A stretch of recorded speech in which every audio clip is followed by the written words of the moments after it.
Buenas tardes, mi nombre es Daniel Sotelo y continuando con el tema de la lixiviación, llegamos a la siguiente parte en la cual vamos a hablar un poco sobre la lixiviación de múltiples etapas a contracorriente. Este método de extracción sólido-líquido se utiliza con el fin de agotar el residuo y que el extracto salga con mayor concentración de soluto.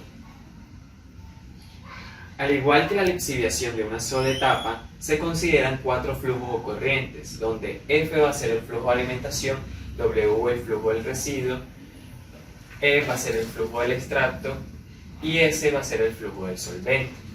Aquí podemos ver un flujograma en el cual nos podemos dar cuenta que el flujo de alimentación y el flujo de solvente están entrando en contracorriente y están dispuestos uno en cada lado, donde F va a entrar en la primera etapa y el solvente va a entrar en la última etapa. Lo que va a hacer esto es que a medida de que se va avanzando el solvente, este se va enriqueciendo el soluto que lleva la alimentación y por lo tanto en la última etapa F solamente va a quedar con materia inerte, que es lo que nos alcanza a diluir en el solvente. Por lo tanto tenemos un balance global de materia que donde lo que entra es igual a lo que sale, que va a ser el flujo de alimento más el flujo del solvente, va a ser igual al flujo del extracto más el flujo del residuo. De lo anterior tenemos lo mismo, solamente que vamos a observar cómo interactúan las diferentes fracciones del soluto, solvente y materia inerta en cada uno de los flujos. Inicialmente vamos a tener que el flujo de alimentación va a contener una composición dada de soluto, solvente y materia inerte, que a medida que va avanzando en la etapa, a través de las etapas, al llegar a la última etapa, voy a tener una concentración elevada de materia inerte, que es lo que el solvente de acá no diluyó, y la concentración de soluto y solvente se espera que sea pequeño, porque lo que queremos es que eso sea mayor en el flujo del extracto, en donde a través de las etapas el flujo del solvente va diluyendo el soluto de nuestro interés y al final de la primera etapa, que es donde va a salir, vamos a tener una concentración mayor de soluto y una concentración de solvente. Teniendo en cuenta lo anterior, podemos sacar los balances globales por componentes y los balances globales por cada etapa. Para el componente C tenemos que va a ser igual al flujo de alimentación por la composición de C en ese flujo en la etapa 1, más el flujo de solvente por la composición de C en ese flujo en la etapa N más 1, va a ser igual al flujo del extracto por la composición de C en ese flujo en la etapa 1, más la composición de C por el flujo del residuo en la etapa N más 1. Recordemos que C es el soluto, A es el solvente y B es la materia inerte. Así lo vamos a hacer con los diferentes componentes. Ahora tenemos los balances por componentes en cada etapa. En la primera etapa, para el componente C, vamos a tener lo que está entrando en la etapa 1 va a ser igual a lo que está saliendo en la etapa 1. ¿Qué es lo que está entrando en la etapa 1? El flujo de alimentación por la composición de C en la etapa 1 más el flujo del solvente por la composición de C en la etapa 2 más, va a ser igual a la composición de C por el flujo del extracto en la etapa 1 más el flujo del residuo por la composición de C en la etapa 2. Ustedes se preguntarán, si estamos en la etapa 1, ¿por qué incluimos cosas que están en la etapa 2? Si nos regresamos y notamos en este flujograma, podemos notar que lo que está entrando en la etapa 1 también es lo que está saliendo en la etapa 2. Por lo tanto, se tiene en cuenta en esos valores de la etapa 2. Al igual que acá, lo que está saliendo en la etapa 1 es lo que está entrando en la etapa 2. Y así sucesivamente vamos a hacer con las 3 etapas. Aquí lo tienen para la segunda etapa, para el componente C queda de esta forma, el componente A queda de esta otra forma y el componente B queda de esta otra.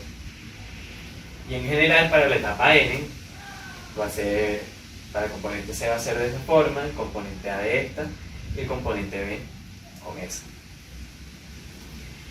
El número de etapas requeridas para cada caso en particular se determina mediante métodos gráficos. Además, normalmente se tienen más de 4 incógnitas y como solo disponemos de 4 ecuaciones de balance global de masa, debemos recurrir a métodos gráficos para la solución de esto. Un balance global de materia aplicado a toda la instalación conduce a el flujo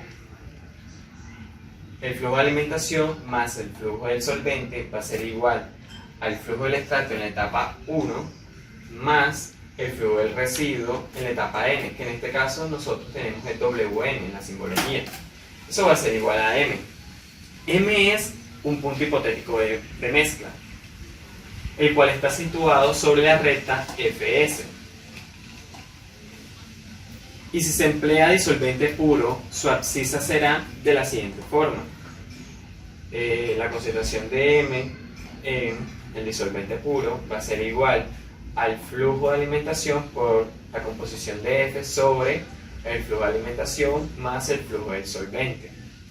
Por otra parte, las rectas WN y E1 y S, F han de cortarse en el punto M, como aquí lo podemos ver, SF y RNE1. Aquí, como lo podemos ver, cortan en el punto M. Nos permite localizar el punto E1, como lo podemos ver aquí. Una vez situado M por la intersección de la recta R1, M1, con hipotenusa del triángulo. Okay. Teniendo estos dos puntos, nosotros prolongándolo hacia esta hipotenusa, podemos hallar el punto E1. La ecuación puede escribirse en la forma el flujo de alimentación menos el flujo del extracto en la etapa 1 va a ser igual al flujo del residuo en la etapa N, que en este caso nosotros vamos a utilizar el WN, menos el flujo del sustrato, el flujo del solvente, menos el flujo del solvente. Eso va a ser igual a P, donde P va a ser nuestro punto de operación. Entonces, teniendo estos puntos y la recta Fs, podemos calcular las otras etapas, en donde pase E1 y con I, esta recta donde corte la recta Fs, prolongamos una recta que va desde el punto P atravesando ese punto donde corta E1 y hacia la hipotenusa, y aquí va a estar nuestra otra etapa.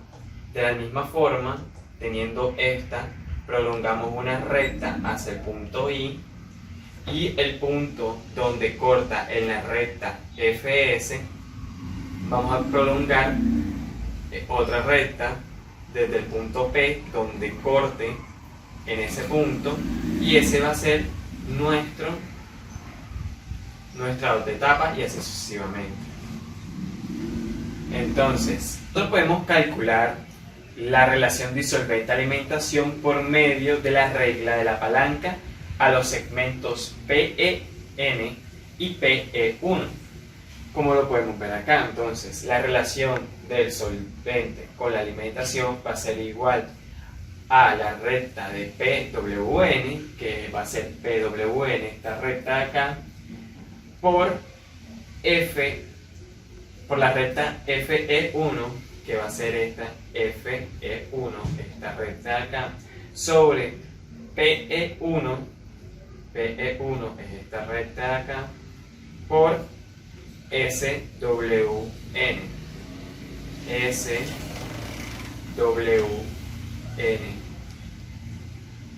aquí, SWN. Con el fin de evitar movimiento físico de sólidos de tanque en este sistema, se utiliza el arreglo que se muestra en forma esquemática para un sistema de 6 tanques, como lo podemos notar acá. Este es el llamado sistema de Shank, el cual opera de la siguiente manera. El sistema de la figura A ya tiene cierto tiempo de operación. El tanque 6, lo podemos mostrar acá, está vacío. Los tanques del 1 al 5 están llenos de sólido. El que se ha llenado más recientemente es el tanque 5 y el que lleva más tiempo es el tanque 1. Los tanques del 1 al 5 también están llenos con líquido de lixiviación. El más concentrado está en el tanque 5 porque está en contacto con el sólido más fresco. Se acaba de agregar disolvente fresco al tanque 1. Se saca la solución concentrada del tanque 5, se transfiere el líquido del tanque 4 al 5, del 3 al 4, del 2 al 3 y del 1 al 2. Se agrega sólido fresco con el tanque 6. Para la figura B, se descarta el sólido agotado del tanque 1.